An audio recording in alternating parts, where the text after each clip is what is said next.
Që rezultatet e punës janë më të mira se vitet para të cilat përballet tërë sistemi dhe prokurorit, dhe shumë e vërtet. Si të qenë ndjeni, gjatë vitit 2024 kanë qenë 200 prokurorë. Numri tyre ka varieru herë më pak herë më shumë, por ky ka qenë numri për vitin 2024, nga të cilët 58.50 janë të gjenisë mashkuj dhe 83 apo 41.50 janë femra. Ndërsa sa i përket përkatësisë etnike, prokurori i shtetit ka 4.5% të minoritetit serb dhe 1% të etnive tjera.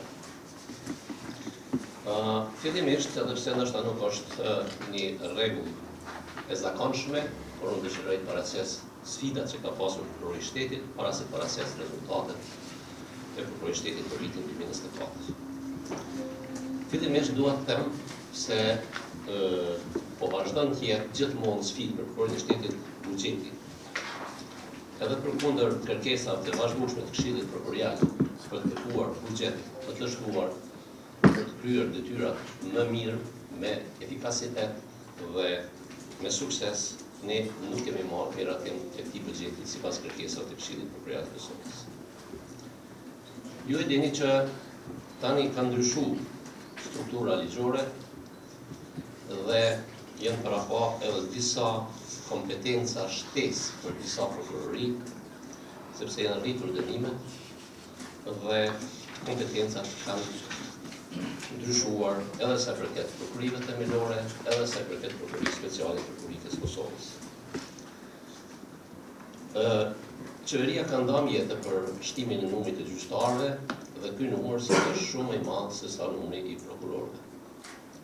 Për fat keq, ne nuk po mund t'i arrijmë të gjitha seancat të cilat gjyqtarët janë të përcaktuar. Kemi bërë përpjekje me anëtarët e gjykatave që s'paku një ditë në javë të mbetet prokurorëve mundësia për me punu në zyre hetimet të cilat ata duhet i kryen për të mundur të paraqesin akuzën e gjykatit. Për fat keq, për shkak shtimit të madh të numrit të gjyqtarëve, ne nuk kemi mundur të gjejmë mirë kuptim me gjykatat për të pasur ndonjë ditë ku prokurorët e kanë mundësinë të punojnë në zyrën e tyre, të kryejnë hetime, të marrin pyetje dëshmitar, ekspert, të sigurojnë prova për t'i paraqitur pastaj në gjykat. Dhe nëse ky presion vazhdon për të marrë pjesë në seanca, për të mos lënë ditë të lira për punë në zyrën e tyre të prokurorëve, atëherë mund të imagjinoni çka do të thotë kjo për efikasitetin edhe për cilësinë e akteve akuzuese që i paraqesin në gjykat. Një sfidë tjetër për prokurorin e shtetit ka qenë edhe çështja e infrastrukturës, kapaciteteve me të cilat prokurori i shtetit po kalon.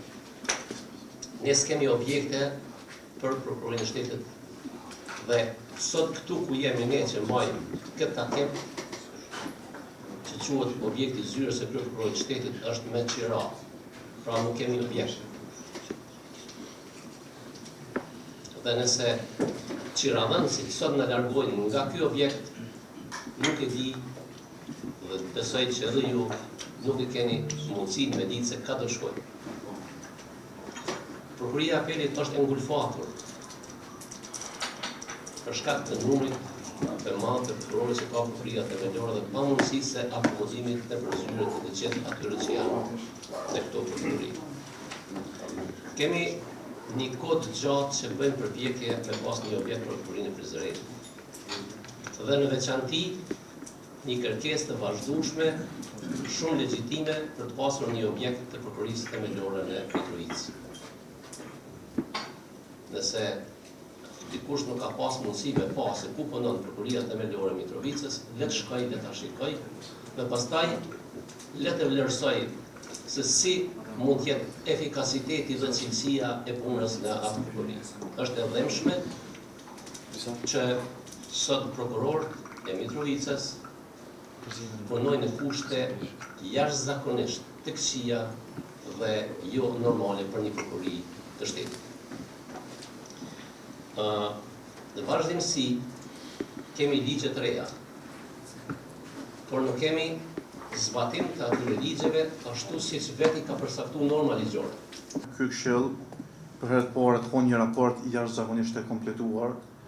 Raport ky i cili në kohën kur do të jetë i qasshëm për publikut, vërtet gjithë atyre të cilët kanë interes me pas sistemin prokurorial çysh funksionon, ka me pas një pasqyrë shumë të qartë.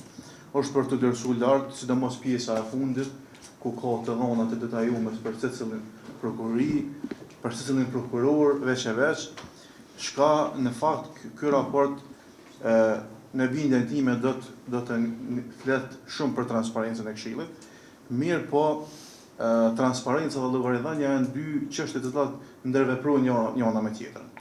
Me shumë vëmendje ndërgova prezantimin e kryeprokurorit, unë dy çështje do shta me ngrit këtu me ju, e para mungesën e prokurorëve dhe përfaqësimin e aktëve nga gjykata. Ne vërtet jemi pajtuar me gjithë ato sfida që i përmendi kryeprokurori, mirë po do të bëjmë pak edhe vetë kritik për faktin se kur po rekrutohen dhe caktohen prokurorë në prokurori, nuk ka një analizë të merrfill të shpërndarjes së prokurorëve të vinë në gjykata. Pajtuhem plotësisht që ka mungesë të prokurorëve. Këtë kemi thënë edhe në çdo takim të rrezë, unë të ri, kudo që na ka dhënë mundësia, mirë po edhe këshilli këtu e bart pak një përgjegjësi, sepse shpërndarja e prokurorëve, edhe rekrutimi, po shpërndarja duhet të ketë fokus prokurorit të cilat kanë mbi ngarkesë klanëve. Kjo e para. E dyta, sa i përket përfaqësimit të aktit akuzuese. Jem shumë në dieni dhe jem shumë të informuar që ka probleme, do të thotë prokurorët janë të mbi ngarkuar. Mirë po, nuk duhet me mbet kjo çështje në nivel të komunikimit të kryeprokurorit të prokurorisë me kryetarin e gjykatës, po kjo çështje do duhet të ngritej në nivel të dy këshillave. Ndoshta modeli më i mirë është se si është menaxhu prokuroria në Mitrovicë në kohën e dorëheqjes së gjyqtarëve. Me një komunikim, me një bashkërendim të aktiviteteve mes dy këshillave, unë mendoj që kish me hasë një kuptim dhe jo me lënë këtë çështje në nivel të kryeprokurorit dhe të kryetarit të asaj gjykate.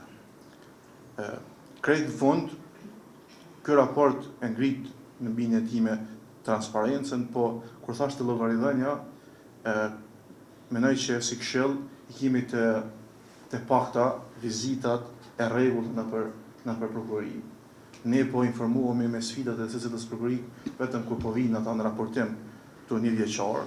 Mendoj që si këshill, me këto dhëna që i kemi përpara, që janë të detajuara, kishim më shumë me bon pak më shumë në nivel të ngritjes së efikasitetit. Dhe krejt në fund, një pyetje për kryeprokurorin, e përmendet efikasitetin në raport me vitin paraprak, thatë që ka efikasitet të dukshëm në raport me vitin paraprak, a muni ndoshta interes edhe për publikun, çka ka ndiku sipas teje që ka një ngritje të efikasitetit në sistemin prokuror. Faleminderit shumë, zoti Krasniqi. Ju e dini që prej që jam caktuar në detyrën e ushtruesit të prokurorit të shtetit, unë të mbaj koligjume të rregullta me gjithë prokurorët, dhe shpesh herë në rast edhe prokuror ose edhe anëtar të këshillit prokurorial për të marrë pjesë në këto takime, për të dërguar mesazhin jo vetëm te kryeprokurorët, por te secili prokuror që nëse nuk ka efikasitet, ai duhet të zgjidhë një profesion tjetër, duhet të shkojë në një detyrë tjetër, po jo të rinë prokurori. A është arritur krejt ajo çka unë kam dëshiruar, unë mendoj që duhet bërë shumë më shumë se sa kemi arritur deri tash. Por, t'ju them sinqerisht, për prokurorët e mirë, nuk kemi nevojë asnjëherë me bisedu. Për prokurorët që duhet të angazhohen më shumë, atëherë nuk më vjen keq nëse u them në ballë për ballje që efikasiteti nuk është ai që duhet jetë. Dhe ndoshta kjo ka ndikuar që secili prokuror me pa që këshilli prokurorial dhe zyra jonë, zyra kryeprokurorit të shtetit janë shumë më serioze se përket vlerësimit të performancës së tyre dhe janë shumë njerëz të cilët dojnë mu avancu në karrierë, mbaren nga vlerësimi i kësaj performance. Ju e keni pa gjatë kohës sa jeni antar Këshillit, se disa njerëz që kanë pas vlerësim të mjaftueshëm nuk kanë mundur fare të aplikojnë për të avancuar. Por edhe nëse kanë aplikuar në ato formular që i kemi neve për plotësimin e kritereve, kanë humbur pikët dhe për shkak të atyre pikëve s'kanë mujtë më avancu në karrierë. Andaj të gjithë prokurorët, kjo është më shumë për prokurorë se sa dhe për opinionit, ju bëj thirrje që të luftojnë për performancën e tyre, sepse performanca e ngritur e tyre u amundson atyre edhe avancimin e karrierës.